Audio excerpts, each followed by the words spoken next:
Shalom, shalom, peace, Shalom. love, and light. Mishpaka. Mishpaka. We hope all is well in your end. As you can see from the title, we are going to be touching on why emotional intimacy in a marriage matters. So, emotional intimacy is the foundation of a strong, thriving marriage. It's more than, just physical affection. It's about being, or feeling seen, understood and valued by your spouse. So, what we've learned is that many couples, experience seasons where they feel emotionally distant, but the good news is intimacy can always be rekindled. Hallelujah. Big facts. All listening to you. So just to let y'all know, in this teaching, we will break down why emotional intimacy fades, also how to restore connection through biblical wisdom, and then, of course, introducing practical steps to deepen intimacy daily. Let's begin with some foundational scriptures to help, our mishpaka in intimacy and connection.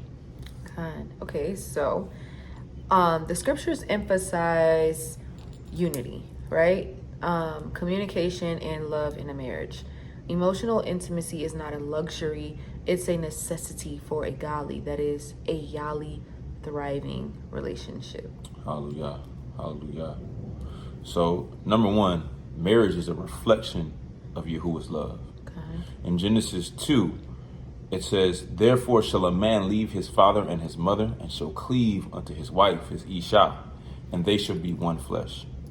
So the word cleave is the Hebrew word dabak, which means to cling, adhere, or to pursue closely. Emotional intimacy requires intentional pursuit, not passive coexistence.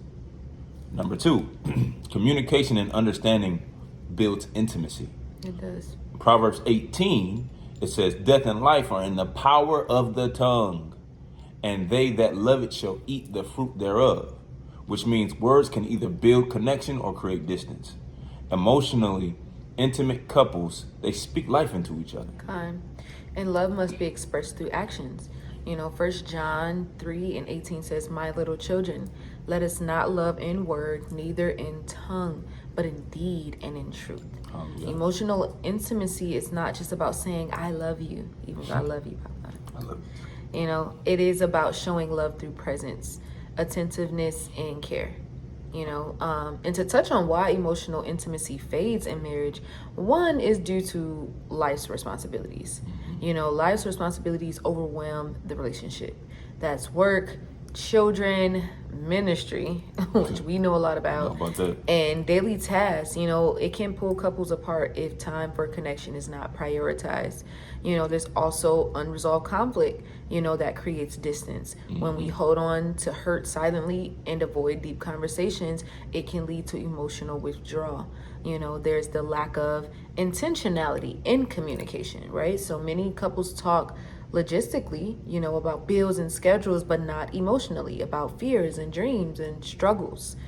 Right. That's ultimately going to tie in with physical intimacy without emotional depth.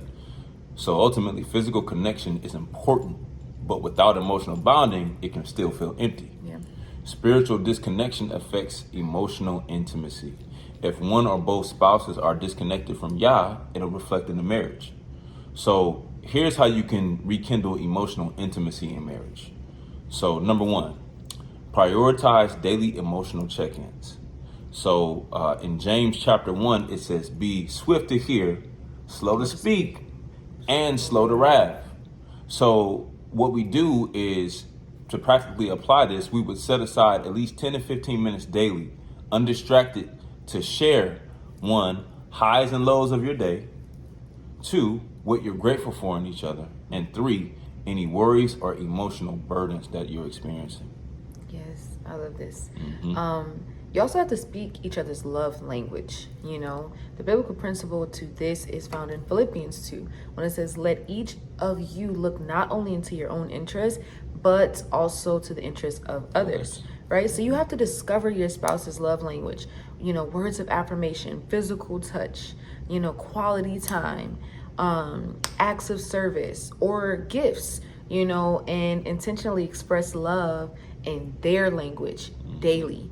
right? You also have to resolve conflict with grace and humility. Hallelujah. You know, and this biblical, principle is found in Proverbs, I believe chapter 15, when it says, a soft answer turns away wrath, but harsh words stir up anger.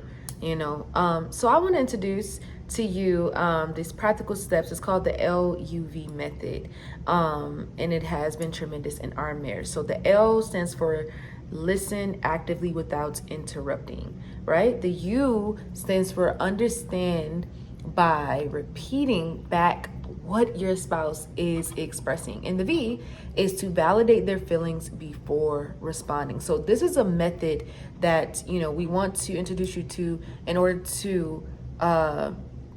for conflict resolution, rather. Hallelujah. Hallelujah. So along with this, we're going to deal with, rekindling romance and affection.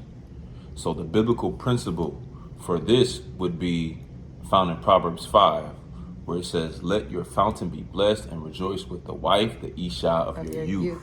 Right? So how we practically apply this, step number 1 is to schedule intentional time together, right? Which would include date nights, surprise gestures, and handwritten love notes. He always writes me notes. Hallelujah. Number 2 would be engaging in non-sexual physical touch, like hugs, forehead kisses, and even holding hands. And then, of course, praying and growing spiritually together. This is important. This is very important, probably one of the most important things. So the biblical principle behind this would be found in Ecclesiastes 4, where it says a threefold cord is not quickly or easily broken, right? So how we practically apply this step: 1, pray together daily. Even if it's just for 5 minutes, get some prayer in together. Number 2, share scriptures and reflections on what Yah is revealing in your individual walks. And then lastly, fast or worship together to build spiritual oneness, unity, that bond. Hallelujah. Hallelujah. Hallelujah.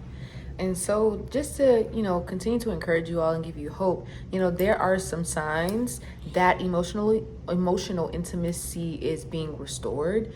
1, you feel seen and you feel heard by your spouse. 2, you look forward to conversations rather than avoiding them. You express love more freely in each other's love language. And also conflict is handled with grace rather than, escalation. And also you feel emotionally safe in your marriage again. Love is intentional. It is intentional indeed. And emotional intimacy isn't a feeling, it's a daily choice. Even if you felt, disconnected or small, consistent actions will rekindle the bond. That commitment. Hallelujah. So look, y'all, we're going to leave you with a challenge. For the next 7 days, take at least 10 minutes daily to emotionally check in with your spouse. Let the connection begin. Shalom. Shalom.